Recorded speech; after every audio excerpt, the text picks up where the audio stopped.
ఆ చెట్టు కింద 10 సంవత్సరాలు ఇల్లు లేకుండా నివసించినటువంటి కుటుంబం మాది.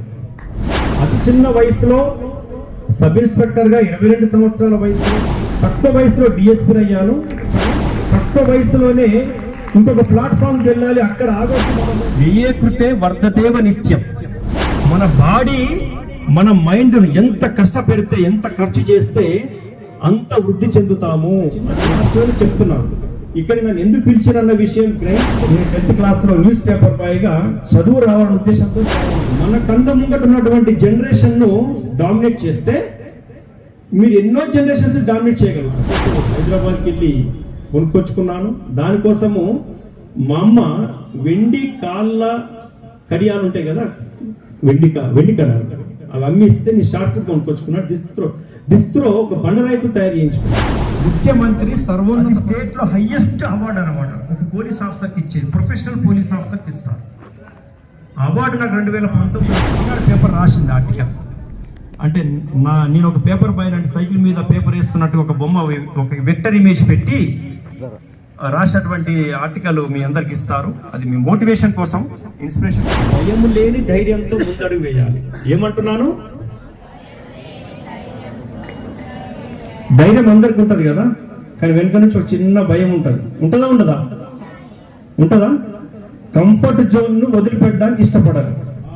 అభివృద్ధిలో ఎటువంటి సహకారమైనా, ఎటువంటి సపోర్ట్ అయినా చేయడానికి సిద్ధంగా ఉన్నాను సార్. మీ అందరికి కూడా నేను చెప్తున్నాను, స్కూల్ యొక్క అభివృద్ధి కోసం అది ఎలా, స్కూల్ మీద ఉన్నటువంటి ప్రేమతో, అభిమానంతో, ఒక తల్లి లాంటి వడి, ఈ బడికి నాకున్నటువంటి సంబంధంతో వచ్చినందుకు చాలా సంతోషంగా ఉంది. సార్లు చెప్తుంటారు కదా, ఇక్కడ వేదిక మీద ఉన్నటువంటి మహనీయులు ఎంతో అనుభవంతో ఉన్నటువంటి విషయాలు మీకు చెప్పడం జరుగుతుంది. మనందరికి తెలిసిందే, ఎన్నో అర్హతలు ఉండి ఎన్నో అడ్డంకులు ఎదుర్కొని ప్రతి స్టేజ్లో క్వాలిఫై అయినటువంటి ప్రభుత్వ ఉద్యోగులైనటువంటి ఉపాధ్యాయులు చెప్పినటువంటి విద్యకు మించింది ఏది లేదు. ఇక్కడే పునాది పడేది. నేను ఎవరని చెప్పారు సార్లు? ఇదే స్కూల్ ముందున్నటువంటి ఒక చెట్టు, పెద్ద చెట్టు కనబడుతుంది, రావి చెట్టు. చెట్టు కింద 10 సంవత్సరాలు ఇల్లు లేకుండా నివసించినటువంటి కుటుంబం మాది. బహుశా అటువంటి స్కూల్ కి, ఆ చెట్టు కింద ఒక సంచార జీవిగా జీవితాన్ని అనుభవించినటువంటి జీవితం వల్లనే కావచ్చు, ఒక స్కూల్ ముందు మేము జీవిస్తున్నందుకు ఆ స్కూల్లో చదువుకోవాలన్న ఆలోచన మా పేరెంట్స్ పుట్టిందన్నమాట. అంటే పంతులు, పండిట్స్ అంటే లెండ్ పీపుల్ అంటారు ఇంగ్లీష్ లో. వారు చెప్పినటువంటి అంశాలను మనం వింటే చాలు బాగుపడతాం అనేది నేను ఒక నమ్ముకున్నటువంటి సిద్ధాంతం ఆ రోజుల్లో. ఎందుకంటే వనరులు లేవు, తల్లిదండ్రులు సంచార జీవులు. నాగరాజు గారు ఒక మాటలో నా గురించి చెప్పారు, చాలా సంతోషం, పిల్లలకు ఉపయోగపడుతుంది అది. సార్లు కూడా అందరూ చాలా మంది తెలుసు. ఈ మధ్యకాలం నన్ను దగ్గరుండి నా గురించి చదివారు, విన్నారు, చూశారు.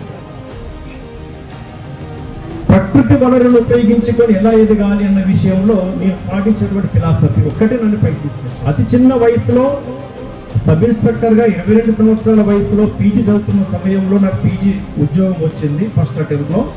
తక్కువ వయసులోనే ఇంకొక ప్లాట్ఫామ్కి వెళ్ళాలి. మన బాడీ మన మైండ్ ఎంత కష్టపెడితే, ఎంత ఖర్చు చేస్తే అంత వృద్ధి రావద్దు. సౌఖ్యాలు, సుఖాలు ఉన్నప్పటికీ లిమిట్ కావద్దనే ఉద్దేశంతో ముందుకెళ్తున్నాను. అందుకే మిమ్మల్ని నిశ్శబ్దంగా వినమని చెప్తున్నాను.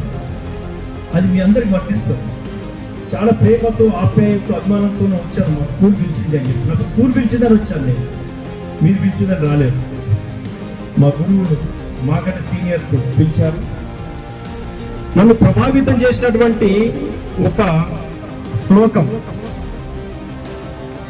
అందులో 3వ పాదం, వ్యయే కృతే వర్ధతేవ నిత్యం. విన్నారా పిల్లలు? సార్లు శ్లోకాలు పాడుతున్నప్పుడు, ఒక నీతి శాస్త్రం ఉన్నటువంటి శ్లోకం పాడుతున్నప్పుడు నాకు పూర్తి శ్లోకం గుర్తుకుండకపోయేది.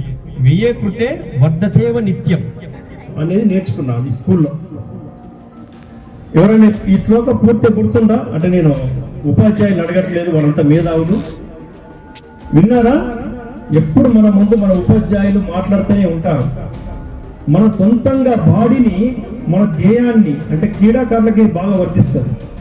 క్రీడాకారులకు బాగా వర్తిస్తుంది. మన యొక్క శరీరాన్ని ఎంత ఖర్చు పెడితే అంత శక్తి వృద్ధి చెందుతుందని అర్థం. శరీరాన్ని ఒక క్రీడాకారులుగా ఎంత ఖర్చు పెడితే అంత శక్తి వృద్ధి చెందుతుంది. మన ఆ శక్తితో మనం ముందుకెళ్తాం. దానికైనా వనరులు అవసరమా? వనరులు అంటే అర్థమైంది కదా, ప్రకృతి వనరులు చాలు. అలాగే మన విద్యను అభివృద్ధి చేసుకోవడానికి మన తెలివిని ఎంత ఖర్చు పెడితే అంత వృద్ధి చెందుతాం. ఈ రెండు పదాలతో ఈ స్కూల్లో నేను మా సార్ తెలుగు మాస్టర్ గారు ఒక శ్లోకం మాట్లాడుతున్నప్పుడు ఆ 3వ పాదం గుర్తుపెట్టుకున్నాను. అంటే అది ఎలాంటిదంటే, దొంగలు కూడా దోచుకోలేరు దాన్ని, అన్నదమ్ములు కానీ అక్క చెల్లెళ్ళు కానీ పాలి భాగాల కింద పంచుకోలేరు దాన్ని. అదేవిధంగా రాజు లాంటి వాళ్ళు కూడా దాన్ని జప్తు చేయలేరు. దేన్ని జప్తు చేయలేరు? విద్యను జప్తు చేయలేరు. మనకు వచ్చేటువంటి శక్తిని జప్తు చేయలేరు. ఎవరు సొంతం కాదు. నేను ఎక్కడ మీద చెప్తాను. నా 26 సంవత్సరాల సర్వీస్లో నేను ఒక 100 స్కూల్స్కి చీఫ్ గెస్ట్గా వెళ్ళుంటాను. ఎక్కడ ఇదే చెప్పేది ఏంటంటే, గురువులు చెప్పినటువంటి దాన్ని శ్రద్ధగా వింటే చాలు, మనకి ఏ వనరులు అక్కర్లేదు. ఇదే పాఠశాలలో మీ 10th క్లాస్ మాది 91 బ్యాచ్. ఇప్పుడు ఈ మధ్య ఒక ఫంక్షన్ చేసినప్పుడు అందరూ జస్ట్ ఒక తెలిస్తే వచ్చారు, పిలుపు కూడా కాదు. చాలా సంతోషపడ్డాను. అయితే అప్పుడు మేము చదువుకుంటున్నప్పుడు ఇక్కడ నుంచి నేషనల్ ఇంటర్నేషనల్ ప్లేయర్స్ సెలెక్ట్ అవుతున్నారు హాకీలో ముఖ్యంగా. అది గురువుల యొక్క శ్రద్ధ కావచ్చు. ఆ తర్వాతనే క్రీడా విద్యార్థుల యొక్క శ్రద్ధ కావచ్చు. ఆ సమయంలో క్రీడల పైన ఆసక్తి కలిగి నేను చేసినటువంటి ప్రయత్నం ఏంటి అంటే, నేను 10th క్లాస్లో న్యూస్ పేపర్ బాయ్గా చదువు రావాలనే ఉద్దేశంతో జాయిన్ అయ్యాను. మిత్రులకు చాలా మంది తెలుసు, న్యూస్ పేపర్ బాయ్గా చదువు రావాలనే ఉద్దేశంతో జాయిన్ అయ్యాను. అంటే అక్కడ పేపర్ కూడా కొనే పరిస్థితి లేదు. గురువులు చెప్పేవాళ్ళు పేపర్ చదవాలి, నిత్యము అప్డేట్ అవ్వాలి, చాలా విషయాల్లో మనకు తెలుస్తుంటాయి, కరెంట్ అఫైర్స్ తెలుస్తుంది, అప్డేట్ అవుతుంటాము. దాంతో పోటీ పరీక్షల్లో ముందుకెళ్తుంటాం. ఏ పరీక్ష రాసినా ముందుకు వస్తాం. అట్లా మెయిన్స్ రాసాము, చాలా కాంపిటేటివ్ పరీక్షలు రాసాము, తర్వాత ఉపయోగపడదు. పేపర్ బాయ్గా జాయిన్ అయ్యి 150 రూపాయల జీతంతో ఒక దిక్కు చదువుకుంటూ ఒక దిక్కు పేపర్ బాయ్గా జాయిన్ అయిన తర్వాత నాకు ఇంకో కోరిక పుట్టింది. ఏంది? క్రీడాకారిగా ఎదగాలి. ఏం చేయాలి? అయితే ఉదయం పూట క్రీడను ప్రాక్టీస్ చేయాలి. ఒక చిన్న నా స్టోరీ చెప్తున్నాను. ఇక్కడ నన్ను ఎందుకు పిలిచారన్న విషయం గ్రహించి చెప్తున్నాను. ఒక పూర్వ విద్యార్థిగా మీకు నా వల్ల ఏమైనా ఫలితం లభిస్తుందా అనే ఉద్దేశంతో నన్ను ఎందుకు పిలిచారన్న విషయం గ్రహించి చెప్తున్నాను. నా గురించి నేను డప్పు కొట్టుకోవడానికి కాదు. అయితే ఉదయం కనుక పేపర్ బాయ్గా నేను ఉద్యోగం మానేస్తే 150 రూపాయలు శాలరీ ఆగిపోతుంది, ఇంటికి పెద్ద కొడుకుని. కానీ అటు ఉద్యోగం చేస్తూనే ప్రాక్టీస్ జరగాలి. నీ క్రీడాకారులుగా వృద్ధి చెందాలి. మీరు క్రీడాకారులు కాబట్టి నేను చెప్తాను, క్రీడాకారులే మీరంతా ఇప్పుడు క్రీడాకారులే కదా, క్రీడాకారులు. ఎస్.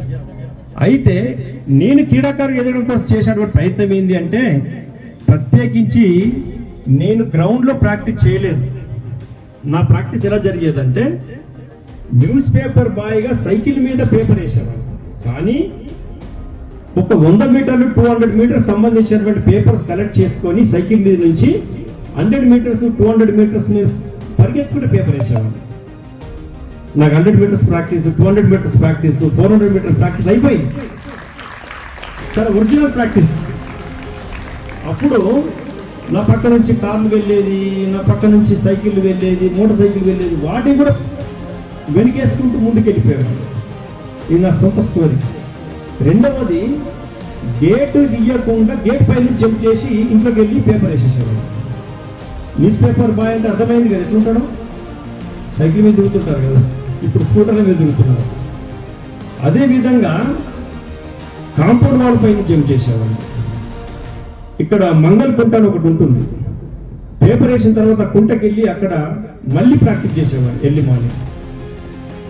అంటే మనకు అత్యాధునికమైనటువంటి యంత్రాలు అవసరం లేదు, మనకు సౌకర్యాలు అవసరం లేదు. మన ప్రకృతి వనరులను పర్ఫెక్ట్గా ఉపయోగించుకుంటే ముందుకెళ్ళడానికి అవకాశం ఉంటుంది. అట్లా నేను ఇచ్చే నా యొక్క స్టోరీ మీకు చెప్పడం జరుగుతుంది. ఏదైనా మనకు శ్రద్ధ ఉండాలి. మన కళ్ళ ముంగట ఉన్నటువంటి జనరేషన్ను డామినేట్ చేస్తే మీరు ఎన్నో జనరేషన్స్ డామినేట్ చేయగలుగుతారు. ఎందుకంటే ఒక్క విషయంలో ఎవరైనా ప్రూవ్ చేసుకోవాలి. మీ కళ్ళ ముందు ఉన్నటువంటి ఛాలెంజ్ ఏంటి, ఒక చిన్న ఛాలెంజ్ కానీ పెద్ద ఛాలెంజ్ కానీ, దాన్ని ఒకసారి ప్రూవ్ చేసుకున్న తర్వాత మీలో కలిగే ఆత్మవిశ్వాసం అంతింత కాదు, నేను దేనైనా సాధించగలుగుతాను అనే ఆలోచన వస్తుంది. నాకు నా ప్రాక్టీస్ వల్ల నాకు జరిగింది ఏంటంటే, క్రీడాకారులకు అదేవిధంగా పీటీ సార్లు అందరికీ తెలుసు, ఇంటర్మీడియట్లో ఆ ప్రాక్టీస్ అలాగే కొనసాగడం వల్ల నేను 5 సంవత్సరాలు పేపర్ బాయ్గా పనిచేశాను. అంటే డిగ్రీ ఫైనల్ ఇయర్ వరకు. ఇంటర్మీడియట్లో ఫస్ట్ టైం డెకత్లాన్ హెప్టాథ్లాన్ కూడా పెట్టారు సార్. నాకు హెప్టాథ్లాన్ ఛాంపియన్షిప్ వచ్చింది. నా పర్పస్ సర్వ్ అయిపోయింది, నన్ను మించిన లేరు ఇక్కడ టైంలో. ఎందుకంటే మంగళకుంటలో సొంతగా స్టేడియం తయారు చేసుకున్నాను నేను. ఒక రెక్టాంగిల్ షేప్లో high jump track, long jump track, shot put హైదరాబాద్కి వెళ్ళి కొనుక్కొచ్చుకున్నాను. దానికోసము మా అమ్మ వెండి కాళ్ళ కడియాలు ఉంటాయి కదా, వెండి కడాలు, అవి అమ్మిస్తే నేను షార్ట్ పుట్ కొనుక్కొచ్చుకున్నాను. దిస్త్రో ఒక బండరాయితో తయారు చేయించుకున్నాను. అంటే ఇట్లా మన ప్రకృతి వనరులను ఉపయోగించుకొని కూడా మనం ఎక్కడికైనా ప్రయాణించవచ్చు, సాధించవచ్చు. ఈ స్కూల్లో 2019లో నాకు ఒక పిలుపు రాగానే నాకు ఆత్మాభిమానంతో నేను అప్పుడు స్పందించాను.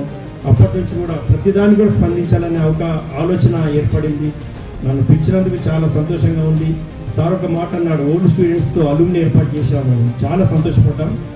ఆ అలుమినిలో ఎటువంటి సహకారమైనా ఎటువంటి సపోర్ట్ అయినా చేయడానికి సిద్ధంగా ఉన్నాను సార్. మీ అందరికీ కూడా నేను చెప్తున్నాను, స్కూల్ యొక్క అభివృద్ధి కోసం అది ఎలాంటి మనము రకరకాల ప్లాట్ఫామ్స్లో ఆ ధైర్యము, ఆత్మవిశ్వాసము, మన కనుక భయం లేని ధైర్యంతో ముందడుగు చేస్తున్నప్పుడు ఏ స్థాయిలోనే ఉండడానికి అవకాశం ఉంది. కాబట్టి మనం పుట్టి పెరిగినటువంటి ప్రాంతమే కాదు, ఇక్కడ విద్యా బుద్ధులు నేర్పించినటువంటి ప్రాంతం. కాబట్టి స్కూల్కు మనము ఏదో కొంత చేయాలి, అభివృద్ధి చేయాలనే ఆకాంక్ష ఉండిపోయింది సార్. చాలా సంతోషం మీ అందరితో నేను పంచుకుంటున్నందుకు. మీకు ఒక న్యూస్ పేపర్ ఒక క్లిప్పింగ్ నేను ప్రింట్అవుట్ తీసుకురమ్మన్నాను, అందరు చదవండి దయచేసి, అందరు చదవండి. దాంట్లో ఒకసారి నాకు అప్పుడు ఎందుకు వచ్చింది ఆ స్టోరీ, ఎందుకు వచ్చింది అంటే, పోలీస్ డిపార్ట్మెంట్లో ఒక అవార్డు ఉంటుంది, ముఖ్యమంత్రి సర్వోన్నత పదకం. అవార్డుల గురించి అందరూ ఒక అవగాహనతో ఉండాలి. పిల్లలు వినండి, ముఖ్యమంత్రి సర్వోన్నత పథకం అనండి. సర్వోన్నత పథకం, మహోన్నత పథకం కూడా కాదు, మహోన్నత పథకం కంటే కూడా సర్వోన్నత. అది స్టేట్లో హైయెస్ట్ అవార్డు అనమాట, ఒక పోలీస్ ఆఫీసర్కి ఇచ్చేది, ప్రొఫెషనల్ పోలీస్ ఆఫీసర్కి ఇస్తారు. అవార్డు నాకు 2019లో వచ్చినప్పుడు ఆ పేపర్, ఈనాడు పేపర్ రాసింది ఆర్టికల్. అంటే నేను ఒక పేపర్ బాయ్ అంటే సైకిల్ మీద పేపర్ వేస్తున్నట్టు ఒక బొమ్మ, ఒక వెక్టర్ ఇమేజ్ పెట్టి రాసినటువంటి ఆర్టికల్ మీ అందరికి ఇస్తారు. అది మీ మోటివేషన్ కోసం, ఇన్స్పిరేషన్ కూడా ఎట్లా ముందడుగేయాలన్న విషయంలో మిమ్మల్ని ఇన్స్పైర్ చేస్తుంది. నేను చెప్పే చివరి మాట ఏంటంటే, మీరు ప్రతి స్థాయి భయం లేని ధైర్యంతో ముందడుగు వేయాలి. ఏమంటున్నాను, ధైర్యం అందరికి ఉంటుంది కదా, కానీ వెనుక నుంచి ఒక చిన్న భయం ఉంటుంది. ఉంటుందా? కంఫర్ట్ జోన్ను వదిలిపెట్టడానికి ఇష్టమైన కానీ, ఇంట్లో అమ్మ నాన్న మంచిగా వండి పెడుతున్నారు, హాస్టల్ పోవాలంటే పెయిన్ కలుగుతుంది, ఒకవైపు భయం కూడా కలుగుతుంది, ఎందుకంటే హాస్టల్ ఏం పెడతారో అని. కానీ భయం లేని ధైర్యంతో ముందడుగు వేసినప్పుడు ఫలితాలు ఉంటాయి. కాబట్టి ఈ రాత్రి అవుతుంది, నేను ఒకవైపు మీ మొక్కలు కూడా అబ్జర్వ్ చేస్తున్నా. అదేవిధంగా అందరికీ కూడా చాలా చాలా ధన్యవాదాలు సార్. ఇంకా అభివృద్ధి చేద్దాం మన ప్రాంగణాన్ని, మన స్కూల్ని అన్ని విధాలుగా. ఇంకా అవకాశం ఉంటే ఎప్పుడైనా మీతో సుదీర్ఘంగా ఒక 1 hour పాటు నాకు అవకాశం కలిగితే నేను సంభాషిస్తాను. Thank you so much madam. అందరికీ ఓపిక అయినందుకు అందరికీ ధన్యవాదాలు. Thank you sir, thank you very much. చాలా మంచి సందేశం, ఇన్స్పిరేషనల్ సందేశం. ఇదంతా వినడానికి నిజంగా ఒళ్ళు పులకరించిపోతుంది, గగురు పొడిచే సందర్భం. అంటే మాలాంటి వాళ్ళందరికీ మీ స్టోరీ టోటల్ తెలుసు, మేమంతా చదువున్నాం. పిల్లలకు మాత్రం ఇది ఖచ్చితంగా ఉపయోగపడుతుంది. సో సార్ మెసేజ్ ద్వారా మీరు ఒకటి గమనించాలా, మనం ఒక ఉన్నత స్థాయికి చేరుకోవాలంటే పేదరికం కానీ ఇంకే కారణాలు కానీ ఎప్పుడు కూడా చెప్పొద్దు. ఒక్కటే ఉండాలా, ఏముండాలా? సంకల్పం గట్టిగా ఉండాలా.